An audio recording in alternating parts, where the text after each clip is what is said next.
ህይወትሽ የኔ ልጅ ህይወትስ ሰምኛለሽ? ተናግረሽ ልጄ የት እንዳለ ብትናገሪ ነው የሚሻልሽ። እንዴ እኔ ምንም አውቀው ነገር የለም። አላውቅም አልኩህ እኮ አድናን። ለምን አትሰማኝም?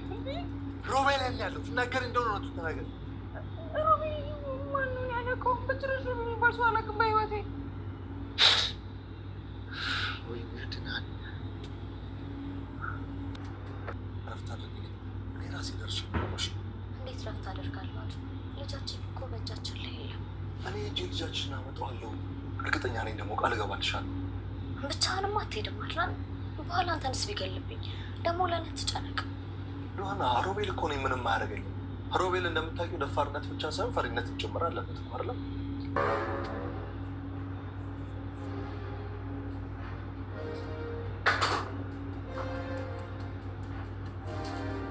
አድናን ሚራ፣ በጣም ይቅርታ።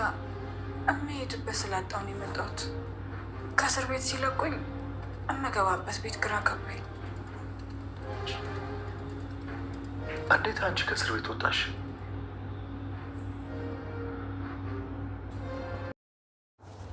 ምንም የማያውቀውን ጨቅላ ህፃን ልጅ በማስለቀስ ላይ ይገኛል። ግፉና አረመኔው ጨካኙ ሮቤል። ሉሃና በጭንቀትና በሀዘን ተውጣ እራሷን አንስታለች። አድናን በማጽናናት በተረበሸ ስሜት ሆኖ ራሱን እየጠየቀ ነው። ሚራ ከታሰረችበት ከርቸሌ ተፈታለች። አዲሷ ሰራተኛ ለማምለጥ ዝግጅት ላይ ናት። አሰላሙ አለይኩም ወራህመቱላሂ ወበረካቱ። ውድና የተከበራችሁ የቻናል ቤተሰቦች እንዴት ናችሁ? ደህና ናችሁ? ሁላችሁንም ሰላም ብያለሁ። ሰላም አዝቹ ይብዛ እያልኩኝ ሉሃና ተከታታይ ድራማ ምዕራፍ 2 ቀጥሏል። ክፍል 89።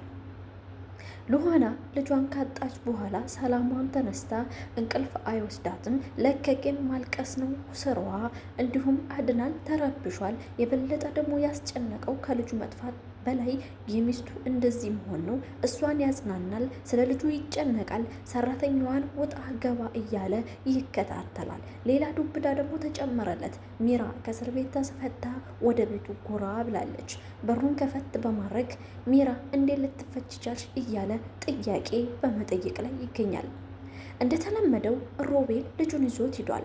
ልጁ ከሄደ በኋላ ነገር ግን ጡትም ያስፈልገዋል፣ ጡጦም ያስፈልገዋል፣ ልብስ የሚቀየር እንዲሁም ፓምፐርስ። ይህን ሁሉ ሳያደርግ አቶ ሮቤል ይዞ እሽሩሩ እሽሩሩ እያለ እርር ባለ ድምፅ ልጁ እያለቀሰ ነው። አንተስ ምንድን ነው እንደ እናትህ በትንሽ በትልቁ ትነጫነጫለህ ይላል።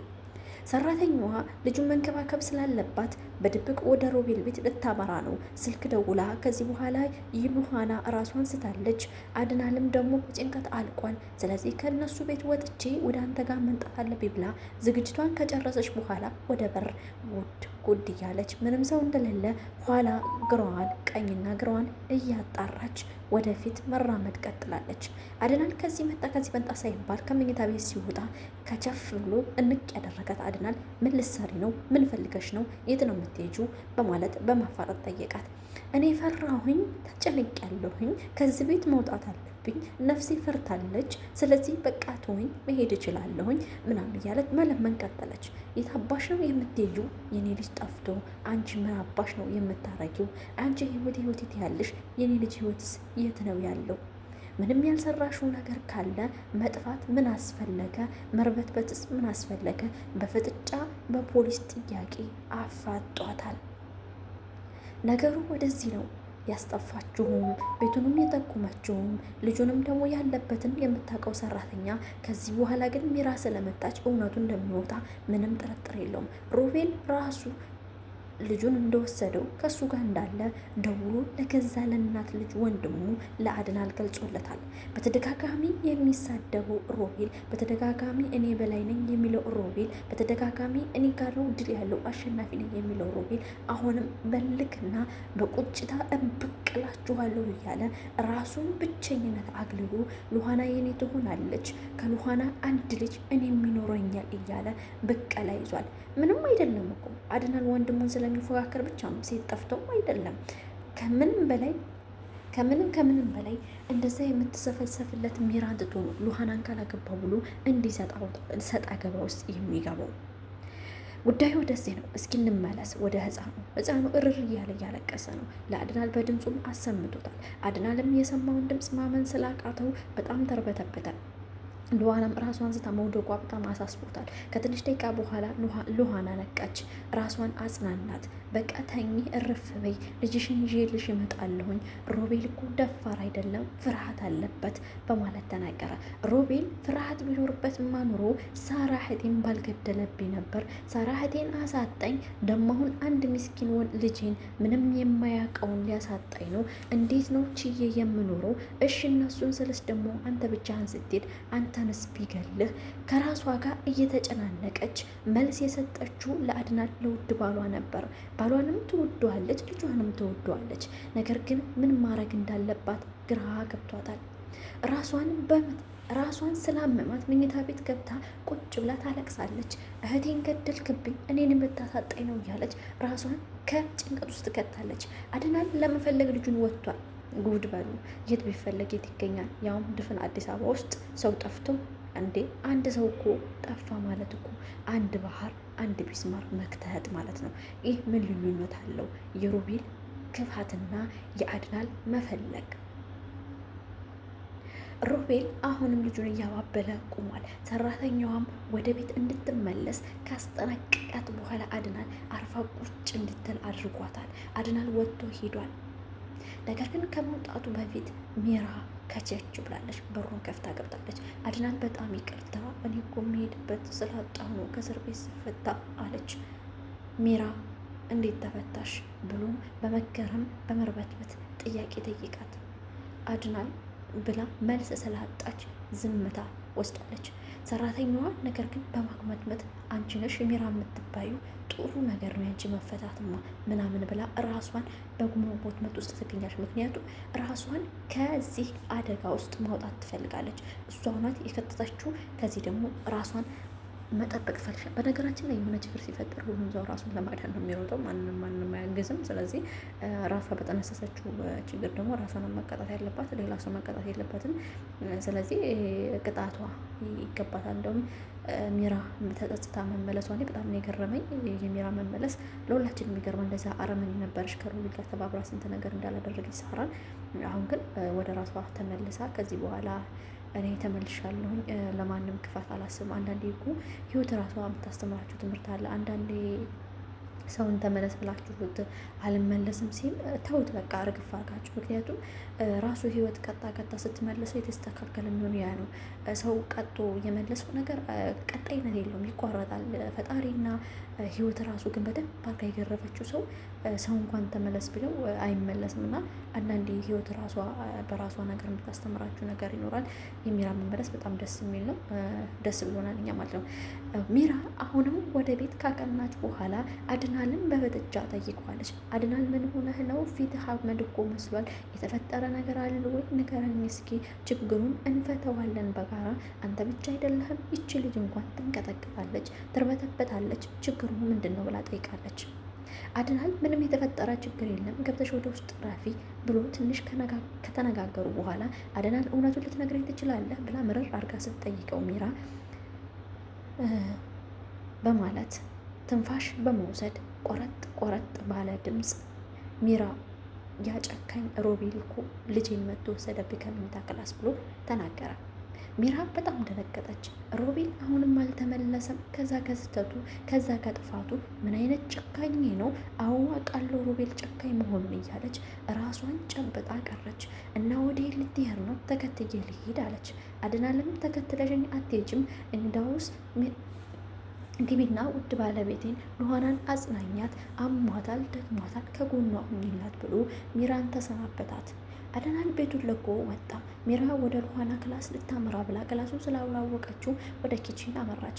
ኪችን ውስጥ ደግሞ የነበረችው ሰራተኛ ከሮቤል ጋር በስልክ እያወራች ነበር። እኔ ማውጣት አለብኝ፣ ሚራ መታለች እያለች እየተናገረች ነበር። የተናዘዘችውን ሁሉ ሳትጨርስ ሮቤል ጆሮዋ ላይ ስልኩን ጠረቀመባት። ሚራ ከበር ላይ ሆና የሰማችው ሮቤል የሚለውን ድምፅ ማነው ሮቤል? ምንድነው የምታወሪው? ከኋላሽ ምንድን ነው ያለው? በማለት ሰራተኛዋን አፋጣ ጠየቀቻት። ምንም አላልኩም እኔ ሮቤል ያልኩት አላቀውም፣ ነገር ግን ዝም ብዬ ነው። ሮቤል የሚል ደግሞ ስም አልጠራሁም እያለች በተርበተበተ ድምፅ በተቆራረጠና እውነት ባልሆነ አነጋገር አናገረቻት። እኔ በትክክል ሰምቼሻለሁኝ፣ ጆሮዬ ውስጥ ገብቷል ሮቤል የሚል ስም እያለች ሚራ አፋጠጠቻት። በነገራችን ላይ ከድራማው ካራክተር ካየን ሚራ መርምሬ ናት። ሲኖትራክም ጭት አጨርስም ቶሎ ትፈህማለች። ይህ ነገሯ ደግሞ በጣም የሚገርም ነው። ስለዚህ በደንብ በቅርቡ እጅ ከፍንጅ እንደምትይዛት ምንም ጥርጥር የለውም። አድናልም እንደዚሁ ይደርስባታል። ምናልባሽ ሉሃና ቀሽድ ናት፣ ነገር ግን አሁን ትንሽ ድብርት ውስጥ ስለገባች ይህን ነገር ቶሎ ላትባንን ትችላለች። ወደዚህ ነው ጉዳይ አለሙ። ሰራተኛዋም ውሃ ሰጥቻትና ሚራም አፋጣ ይዛት ነበር። አመሰግናለሁ ብላ ሄደች። አንዳንዴ ራሳችሁን ተመሳስሎ የሚመጣ ሰው ማወቅም መገመትም ይቸግራችኋል። ሚራ የምትጎዳችሁ እናንተኑ መስላ እናንተኑ አይነት ልብስ ለብሳ ነው እንጂ ጥላት መሆኗ በግልጽ አውጃ አትመጣም። ይህ ነገሯ ደግሞ ረጅም መንገድ እንድትሄድና ረጅም ብቀላ እንድትበቀል አድርጓታል። የአድናልን ቤት ማሳጣት፣ ሉሃናን ያንን ያክል መክዳት፣ ብዙ ነገሮች አድርጋለች። ነገር ግን ከስህተቷ መጸጸቷ ደግሞ ለእሷ ትልቁና አጉሊ ተግባሯ ነው። ሰራተኛዋ ኪችን ውስጥ ገብታ እያወራች ነው። ብቻዋንም እየተጨነቀች ነው። እረ እንዴት ነው የማደርገው? ሮቤልም ስደውልለት አያነሳም። አንድ ነገር ከዚህ መረጃ ከተገኘ አድናል ሲጥ አርጎ ነው የሚገልኝ እያለች ነው። አድናል ቀስ እያለ ወደ ቤት አመራ። ስላላገኘው የልጁን ፋጭ ሚራ ሳሎን ቁጭ ብላ ነበር። ሉሃናን ካስተኛቻት በኋላ ውሃ ከሰጠቻት በኋላ ሚራ በጭንቀት አብዳ ምን አይነት ነገር ነው የምሰማው? ሮቤል ከበፊት ስህተትህ አልተማርክም ወይ እያለች ተጨንቃ ሳላ ውስጥ ቁጭ ብላለች ሚራ። አድናን በሩን ከፍቶ መጣ። አድናን በሰላም መጣ ሆይ ስለ ልጁ ምን አዲስ ነገር አለ እያለች ጠይቃቸው። ከተማዋን ሁሉ አዳረስኩኝ፣ ፈለግኩኝ፣ ደከመኝ፣ የልጄን ኮቴም ሆነ የሮቤል ያለበትን አላገኘሁም ብሎ መለሰላት። በቃ ትጨነቅ፣ ልጅህ ይገኛል፣ ችግር የለውም፣ አንተ እንደዚህ መሆንህ መፍትሄ አይደለም በማለት እሱኑ አጽናናችሁ። ሚራ በእርግጥ የሚራ ማጽናናት ከልብ ይሆን ወይስ ከልቧ ይሆን ተጸጽታ የተመለሰችው? ሮቤል እዛ ቆሻሻ ህይወት ውስጥ አይረፍቃትም ወይ? እሱ ለእኛም ጥያቄ ነው። እውነት ከምር መሆኗ በጣም ያስደስታል፣ ከምር ከሆነ ማለት ነው። ካልሆነም ደግሞ ትንሽ የሰላማቸው ጉዳይ እንደ በፊቱ የተበጣበጠ ነው የሚሆነው። በነገራችን ላይ እንደዚህ ተቃራኒ ነገር ሲኖር ነው ድራማው ራሱ ደስ የሚለው። ተመሳሳይ ነገር ያለበት ነገር ከስንትንም አይታችሁታል። ኦዲየንስም ሲጽፍላችሁ ነበረ ተደጋጋሚ ነው የሚሰራው ብሏል። አሁን ግን አዲስ ነገር ነው ይዛችሁት የመጣችሁት፣ የልጁ መምጣት እንዲሁም ደግሞ የሰራተኛዋና አዲስ ካራክተር ይዛችሁ መምጣታችሁ ለእኛም የሚያስደስት ነው። ድራማን በጉጉት እንድንጠብቀውና እንድናየው፣ በተለይ ህፃኑ ልጅ መኖሩ ደግሞ የበለጠ ጉጉት ያድርብናል። ህፃን ልጅ ማንም አይወድ የለም። ስለዚህ ቀጥሉበት ነው የምንለው። ሉሃና ተከታታይ ድራማ ክፍል 89 ይህን ይመስል ነበር። በክፍል 90 እስከምንገናኝ ድረስ ቸርን ሰንብት እላለሁ። አሰላሙ አለይኩም ወራህመቱላሂ ወበረካቱ።